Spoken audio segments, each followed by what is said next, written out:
मूल बिंदु से बिंदु P 3 4 की दूरी है। मूल बिंदु से एक बिंदु दिया हुआ 3 4, इसकी दूरी क्या होगी ये निकालना है। तो हम जानते हैं कि मूल बिंदु जो होता है वो कहते हैं 0 0 को। मूल बिंदु होता है 0 0, मान लेते हैं इसको O। यहाँ से एक बिंदु है P दिया हुआ, ये है 3 4, तो यहाँ से इसकी दूरी क्या होगी। तो दूरी सूत्र से हम जानते हैं, दूरी सूत्र से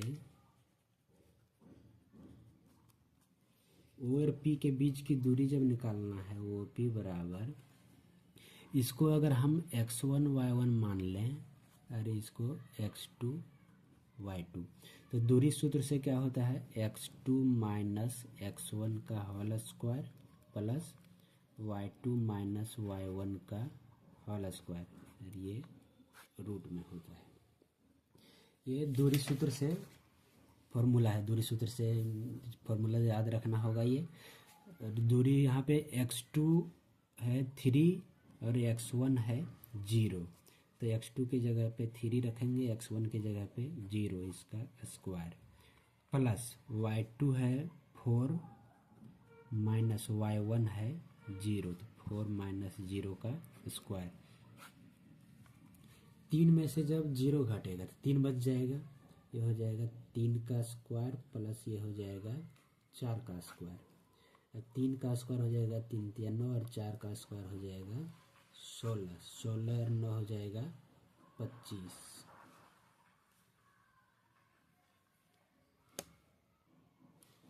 25 का वर्गमूल हो जाता है 5।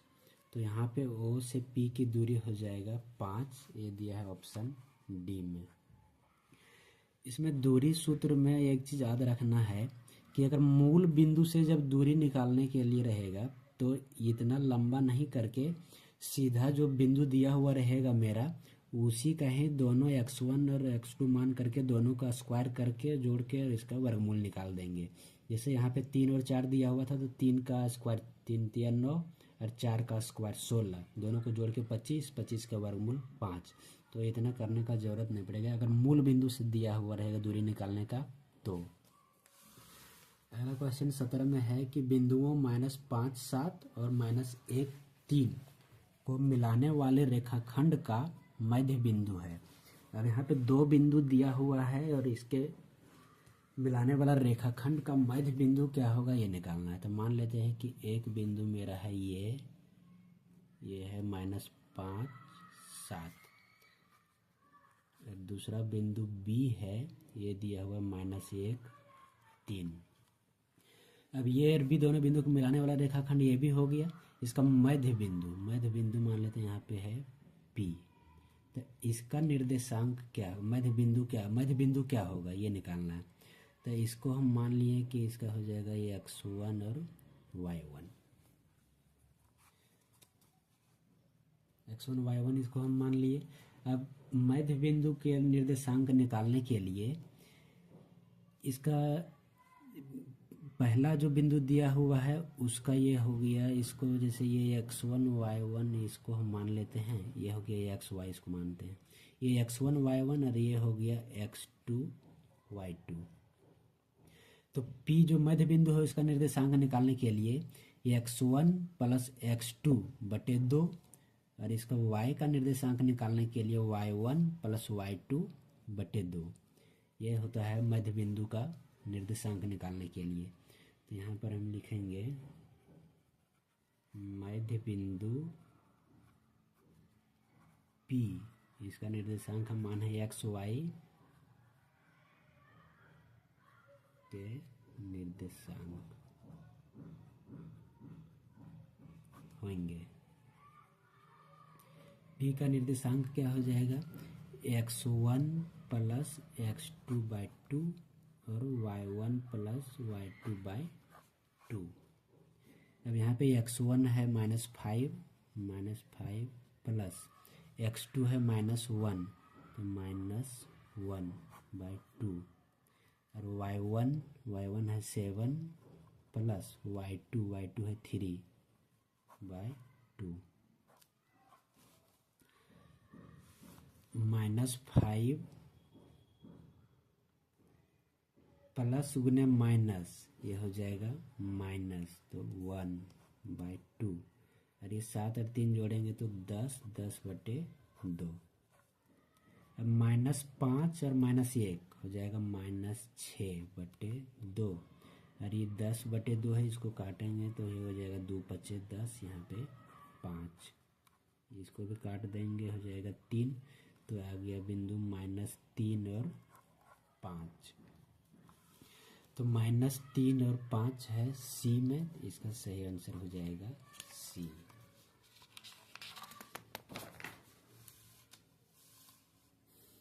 अठारह नंबर क्वेश्चन है, थीटा में वृद्धि होने के साथ साइन थीटा के मान में होती है कमी, वृद्धि, एक समान, इनमें से कोई नहीं।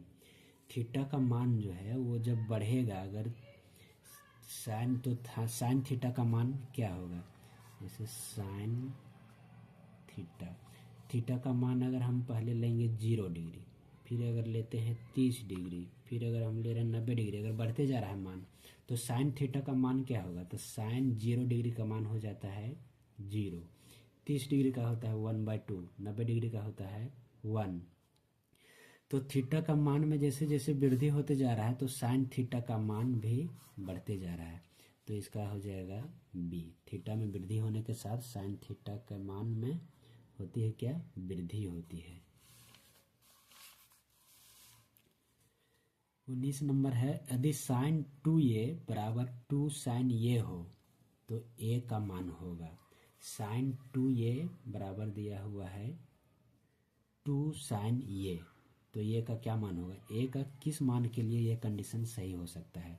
तो a का मान अगर हम 0 लेकर के देखते हैं, पहले साइन a बराबर 0 लेते हैं, तो साइन 2a बराबर हो जाएगा साइन 2 × 0, तो ये हो जाएगा साइन 0 डिग्री। अब साइन 0 डिग्री का मान 0, और जब साइन इसको लेंगे 2 साइन ये, तो हो गया 2 × साइन ए का हम 0 लेकर के चल रहे हैं अभी, तो साइन हो जाएगा यहाँ पे 0 डिग्री, तो 2 × साइन 0 का मान होता है 0, तो 2 × 0 ही हो जाएगा 0। तब लेफ्ट और राइट दोनों साइड 0 0 आ गया, कब, जब ए का मान हम लिए 0 डिग्री। तो साइन 2a बराबर 2 साइन ए कब होगा, जब ए का मान हो जाएगा 0।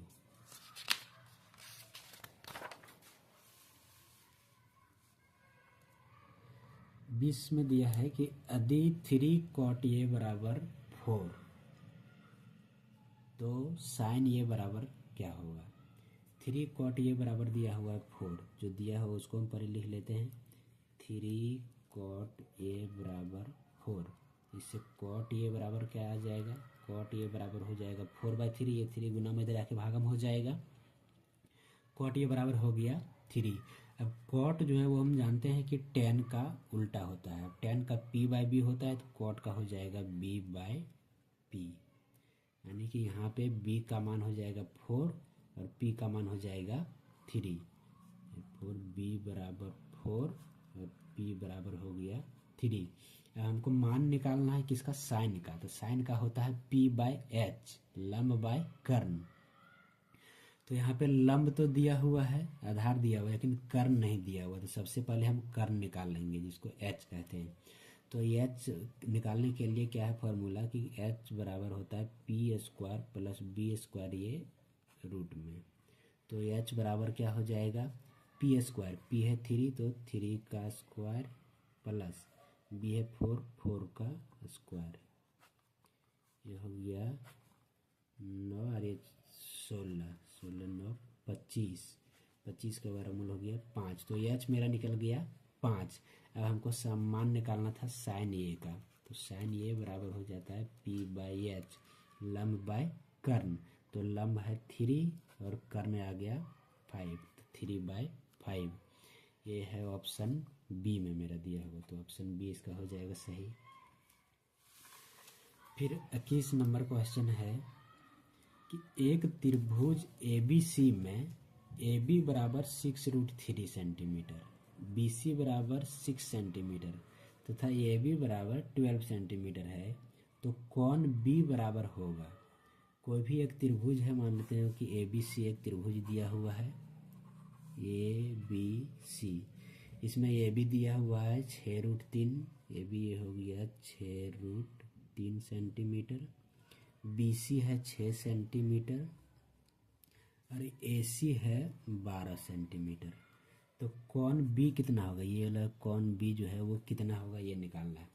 इसमें क्या करेंगे कि जो AC जो मेरा 12 सेंटीमीटर दिया हुआ है उसका सभी भुजा का पहले स्क्वायर करके हम देखते हैं निकालने का। AC जो 12 दिया है तो AC का स्क्वायर करेंगे तो ये हो जाएगा 12 का स्क्वायर, ये हो गया 144।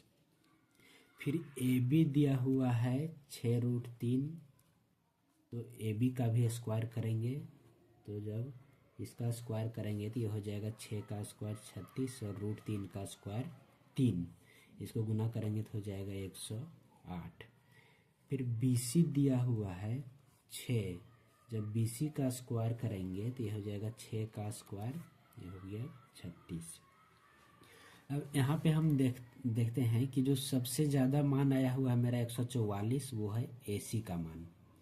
और अन्य जो दो ठो भुजा बच गया AB और BC, वो दोनों को अगर हम जोड़ें तो AB square plus BC square, अगर ये दोनों भुजा का वर्ग को हम जोड़ के देखते हैं तो ये है 108 और एक है 36।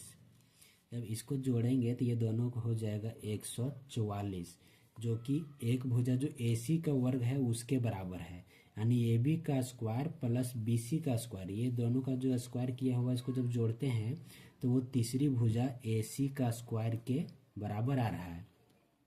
इसका मतलब ये यहाँ पे हम कह सकते हैं कि ये दिया हुआ है जो तीसरी भुजा, इसको अगर हम कर्ण मान लें तो कर्ण स्क्वायर बराबर लंब स्क्वायर प्लस आधार स्क्वायर। ये हो गया कर्ण, सबसे बड़ी भुजा को कर्ण मान लिए, कम कर्ण स्क्वायर बराबर लंब स्क्वायर प्लस आधार स्क्वायर। तो यहाँ पे इसका मतलब ये हो जाएगा कौन मेरा 90 डिग्री, कौन B ये हो जाएगा पाइथागोरस प्रमेय से कौन B हो जाएगा समकोण, ये 90 डिग्री हो जाएगा। यहाँ पे ऑप्शन ये सही हो जाएगा। अगला क्वेश्चन है, एक मीनार की छाया की लंबाई बढ़ रही है तो सूर्य का उन्नयन कोण बढ़ेगा या घटेगा या अपरिवर्तित रहेगा। एक मीनार दिया हुआ सबसे पहले, इसकी छाया की लंबाई मान लेते हैं ये AB है मीनार और इसकी छाया की लंबाई है भैया A से, ये मेरा हो गया छाया इसका BC, ये है मीनार, इधर सूरज का रोशनी पड़ रहा है, इसका छाया इधर बन रहा है। अब यहाँ पे दिया हुआ है कि एक मीनार की छाया की लंबाई बढ़ रही है, मतलब ये BC जो था ये इसकी लंबाई, छाया की लंबाई बढ़ करके यहाँ तक पहुँच गया ये। तो सूर्य का उन्नयन कोण क्या होगा, बढ़ेगा कि घटेगा कि अपरिवर्तित रहेगा। जब ये BC मेरा था छाया, उस समय सूर्य का उन्नयन कोण मेरा ये मान लेते हैं ये थीटा है, उस समय ये है सूर्य का उन्नयन कोण। और जब ये छाया की लंबाई यहाँ से बढ़ के यहाँ तक आ गया तब सूर्य का उन्नयन कोण क्या होगा, तो ये हो गया, जब लंबाई बढ़ गया तो सूर्य का उन्नयन कोण हो गया अब मेरा ये।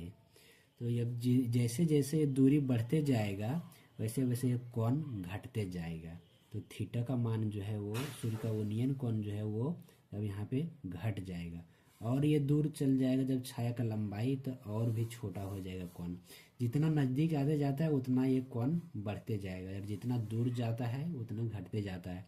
तो जब छाया की लंबाई बढ़ते जा रहा है तो इसका उन्नयन कोण घटते जाएगा, तो ये हो जाएगा घटेगा, या परिवर्तित नहीं मारना है।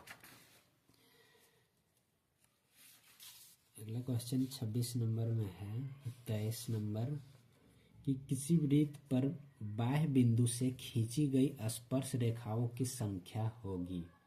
इसको देख करके क्वेश्चन तुरंत अनंत नहीं मार देना है, ये मान लेते हैं कोई भी एक वृत्त हो गया। इसमें दिया है कि किसी भी वृत्त पर बाह्य बिंदु से खींची गई स्पर्श रेखा, बाह्य बिंदु मान लेते हैं यहाँ पर एक बाह्य बिंदु है, यहाँ से स्पर्श रेखा जब इस वृत्त पर खींचेंगे तो उसकी संख्या कितनी होगी, अनंत 1 2 3। स्पर्श रेखा इस पर खींचते हैं, ये हो गया, एक हो गया स्पर्श रेखा, ये बाह्य बिंदु मान लेते हैं पी से स्पर्श रेखा पी ए पी बी। इसके अलावा और भी कोई स्पर्श रेखा हम इस वृत्त पर बाह्य बिंदु से नहीं खींच सकते हैं, क्या कि अगर इधर खींचेंगे तो वो इस वृत्त को टच करते हुए नहीं जाएगा तो स्पर्श रेखा नहीं होगा।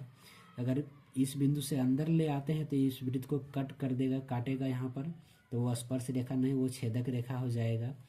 इसीलिए कोई भी वृत्त में बाह्य बिंदु से अधिकतम 2 ही स्पर्श रेखा खींचा जा सकता है। तो इसका ऑप्शन हो जाएगा सी सही, 2 बाह्य बिंदु से स्पर्श रेखा खींच सकते हैं। इसमें और 2-3 तरह का क्वेश्चन पूछ सकता है। एक दे देता है कि किसी भी वृत्त की स्पर्श रेखाओं की संख्या हो सकती है।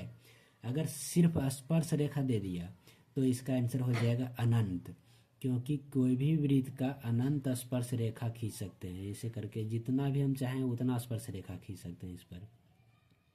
इसलिए अगर सिर्फ देगा कि किसी वृत्त का कितने स्पर्श रेखाएं हो सकती है तो हो जाएगा अनंत। दूसरा क्वेश्चन क्या देता है कि किसी भी वृत्त की कितनी समांतर स्पर्श रेखाएं हो सकती है। अगर ये क्वेश्चन दे दिया तो उसका भी आंसर होगा सिर्फ 2, क्योंकि समांतर स्पर्श रेखा, समांतर भी होना चाहिए और स्पर्श रेखा भी।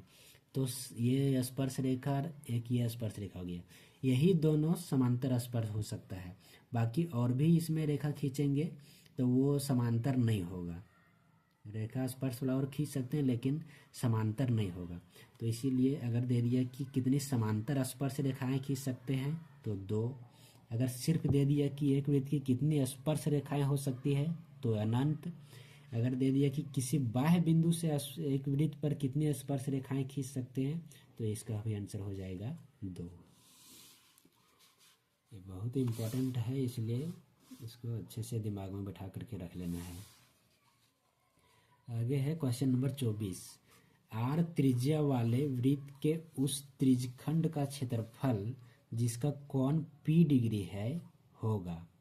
यहाँ पे एक त्रिज्यखंड का क्षेत्रफल निकालना है जिसका त्रिज्या दिया हुआ है कैपिटल R और कोण दिया हुआ है P डिग्री। मतलब कि ये अगर हम वृत्त ले लें तो इसका यहाँ पे कोण दिया है P डिग्री और त्रिज्या दिया है R।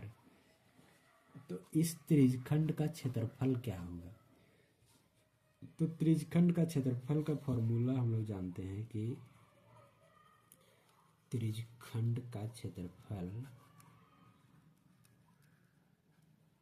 बराबर फॉर्मूला होता है पाई आर स्क्वायर थीटा बटे 360 डिग्री।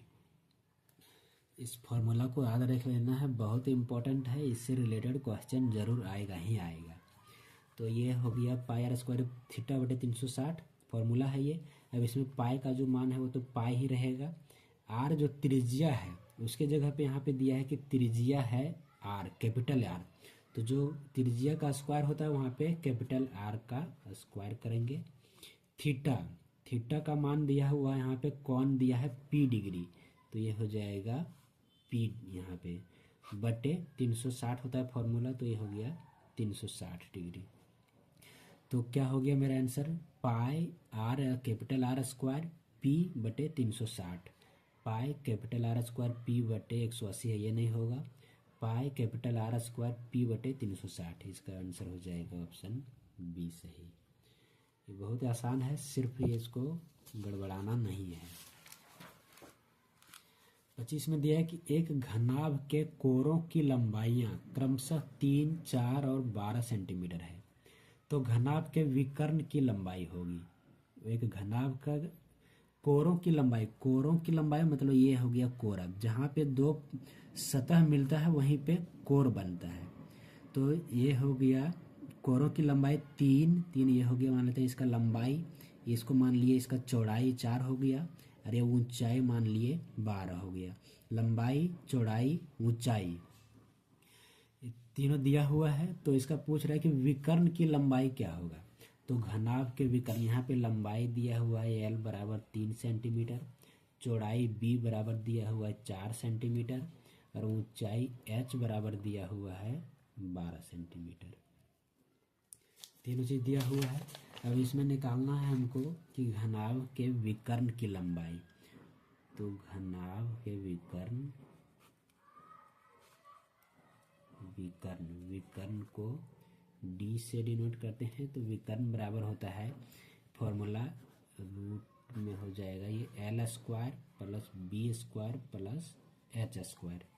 तो एल है 3 तो हो जाएगा 3 का स्क्वायर प्लस बी 4 है तो 4 का स्क्वायर प्लस एच 12 है तो हो जाएगा 12 का स्क्वायर। ये हो जाएगा 9, 16 और ये हो जाएगा 144। तीनों को हम जोड़ देंगे तो हो जाएगा 169। 169 का वर्गमूल होता है 13। तो घनाभ के विकर्ण की लंबाई हो जाएगा यहाँ पे 13। ऑप्शन ए में है तो ऑप्शन ए सही हो जाएगा। आगे है क्वेश्चन नंबर 26 में संचय बारंबारता वक्र कहलाती है। ये बहुत इंपॉर्टेंट क्वेश्चन है, अक्सर हर बार पूछता ही है। संचय बारंबारता का जो वक्र होता है वो कहलाता है त्वरण। इसको याद रख लेना है कि संचय बारंबारता का वक्र त्वरण कहलाता है। क्वेश्चन नंबर 27 में है वर्ग अंतराल 15 से 25 का वर्ग चिन्ह होगा। एक वर्ग अंतराल दिया हुआ है 15 से 25, इसका वर्ग चिन्ह क्या होगा ये निकालना है। तो वर्ग चिन्ह बराबर होता है, फॉर्मूला है इसका, वर्ग चिन्ह बराबर वर्ग अंतराल जो दिया है इसमें एक होता है निम्न सीमा और एक होता है उच्च सीमा। कम वाला जो मान रहता है वो निम्न सीमा कहलाता है, ज़्यादा मान वाला कहलाता है उच्च सीमा। तो वर्ग चिन्ह बराबर हो जाता है निम्न सीमा प्लस उच्च सीमा। निम्न सीमा प्लस उच्च सीमा बटे 2। निम्न सीमा है 15 प्लस उच्च सीमा है 25 बटे 2। 15 और 25 हो जाएगा 40 बटे 2। इसको काट देंगे, ये हो जाएगा 20। तो इसका ऑप्शन डी है 20, ये सही हो जाएगा।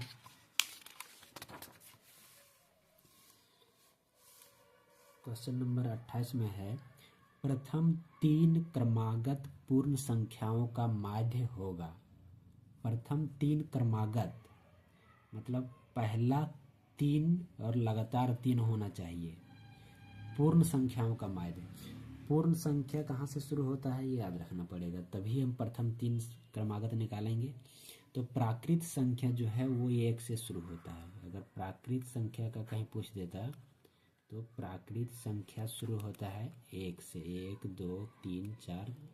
और पूर्ण संख्या जो है वो शुरू होता है 0 से, 0 1 2 3 4 ये बढ़ेगा।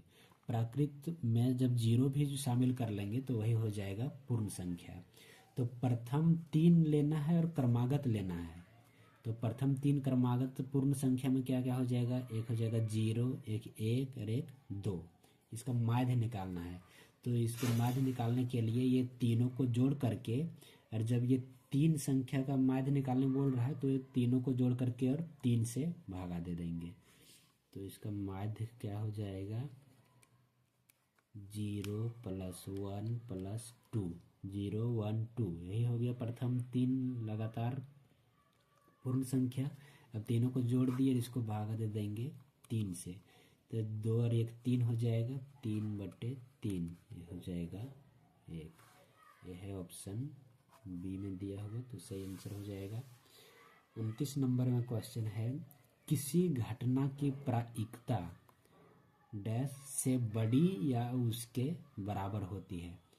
कोई भी घटना जो है उसका जो प्रायिकता निकालते हैं वो किस से बड़ी या उसके बराबर होती है। तो किसी भी घटना की प्रायिकता का हम लोग जानते हैं फॉर्मूला, अगर कोई भी प्रोबेबिलिटी ऑफ इवेंट पी जो है वो 0 से ग्रेटर देन इक्वल्स टू होता है या तो और 1 से लेस देन इक्वल्स टू होता है। मतलब कोई भी घटना जो है वो 0 हो सकती है या तो फिर 0 से बड़ी उसका मान, या तो फिर 1 या तो 1 से छोटी। यानी किसी भी घटना का प्रायिकता 0 और 1 के बीच होता है, जिसमें 1 भी हो सकता है 0 भी हो सकता है। अगर किसी भी घटना के घटना कन्फर्म है कि ये घटेगा ही घटेगा तो उसका प्रायिकता होता है 1, उससे ज़्यादा नहीं हो सकता है। और किसी घटना का कन्फर्म है कि ये हो ही नहीं सकता है, जैसे कि सूर्य कभी पश्चिम में नहीं उग सकता है, ये घटना कन्फर्म है कि ऐसा नहीं हो सकता है, तो उसका प्रायिकता सूर्य को पश्चिम में उगने का प्रायिकता हो जाएगा 0। तो कोई भी घटना होता है उसका प्रायिकता 0 और 1 के बीच ही होता है। तो यहाँ पे पूछ रहा है कि किसी भी घटना की प्रायिकता जो है वो किस संख्या से बड़ी या उसके बराबर होती है। तो एक बराबर तो 1 के भी होती है और 0 के भी बराबर, लेकिन किससे बड़ी, बड़ी वाला यहाँ पे मेन ध्यान रखना है।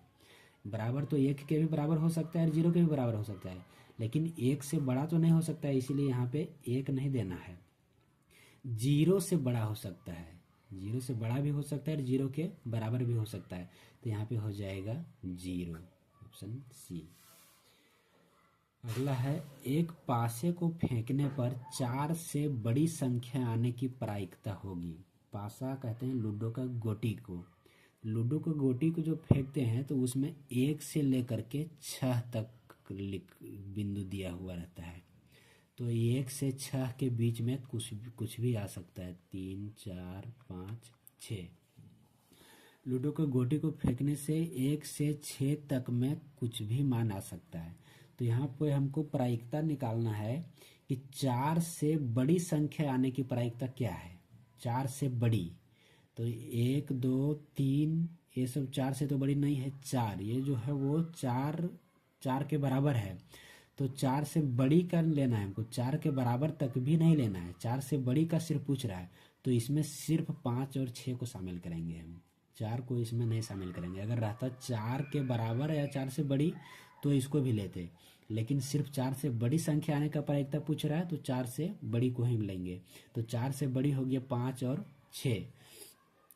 तो इस घटना का प्रायिकता क्या हो जाएगा, इसका प्रोबेबिलिटी ऑफ इवेंट जो है वो 4 से बड़ी आने का क्या हो जाएगा, कुल संख्या इसका 1 से 6 के बीच में कुछ भी आ सकता है, तो ये हो जाएगा यहाँ 6। और उसमें से हमको पूछ रहा है कि 4 से बड़ी आने की प्रायिकता क्या है। 4 से बड़ी आने का 2 ही चांस है, एक 5 आ जाए या तो 6 आ जाए। तो 5 और 6 ये 2 ही है मेरे फेवर में, तो ऊपर में हो जाएगा 2। जब इसको काटेंगे तो हो जाएगा 2 तिया 6, 1/3। तो 4 से बड़ी संख्या आने का प्रायिकता हो गया 1/3। इसका ऑप्शन हो जाएगा सी सही। तो ये 30 VVI क्वेश्चन है, वो MCQ मल्टीपल चॉइस क्वेश्चन 2025 के लिए है। आगे और भी इस तरह का सेट डालेंगे हम, लेकिन अभी पहले ये सेट को एक बार समझ लेने के बाद दूसरा बार फिर से अपने से ही कोशिश करना है बनाने का। आंसर बाद में देखना है, पहले क्वेश्चन को जैसे ही आता है वीडियो को पॉज करके खुद से बनाना है, और उसके बाद देखना है कि मेरा बनाया हुआ से मिल रहा है या नहीं। आगे फिर दूसरा सेट कुछ ही दिन में अपलोड करेंगे। बाकी अपना तैयारी में जुड़े रहना है। धन्यवाद। Thank you.